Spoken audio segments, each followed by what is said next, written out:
Србија одбележува 18 години од почетокот на НАТО бомбардирањето на тогашна Сојузна република Југославија.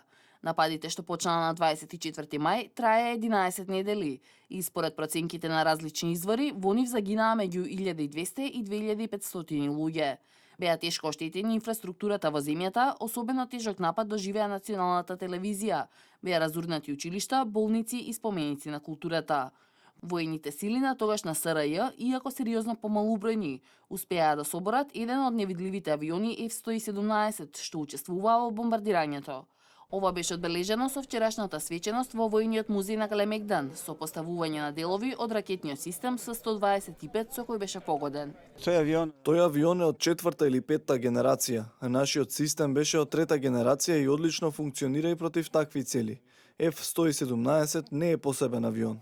За 78 дена НАТО изведе над 18.000 летови на борбената авиација. Лансирани беа над 400.000 проектили со маса од 22.000 тони. НАТО го почна бомбардирањето со 640 авиони, а на 78-миот ден имаше 1024. Ние имавме 10 мигови 29. Соодносот на авионите беше 1:80. Нападите на Југославија почнаа на 24 март 1999, нешто пред 20 часот по локално време, по наредба на тогашниот генерален секретар на Алијансата Хавиер Солана, а југословенската влада истата ноќ прогласи воена состојба. Уследија по неуспешните преговори за решавање на косовската криза во Рамбује и во Париз, во февруари и во март истата година.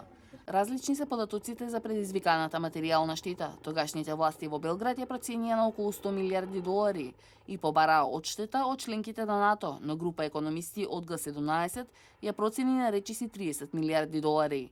Бомбардирањето на Југославија заврши на 10 јуни со усвојувањето на резолуцијата 1244 на Советот за безбедност на Обединетите нации.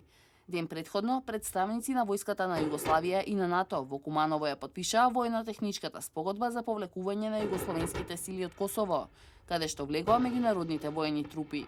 Според податоците на УНХЦР, од доаѓањето на мировниците, Косово го напуштиле околу 230.000 срби и роми, а се вратиле околу 800.000 албански бегалци. НАТО бомбардирањето беше најголемата операција на Алијансата дотогаш.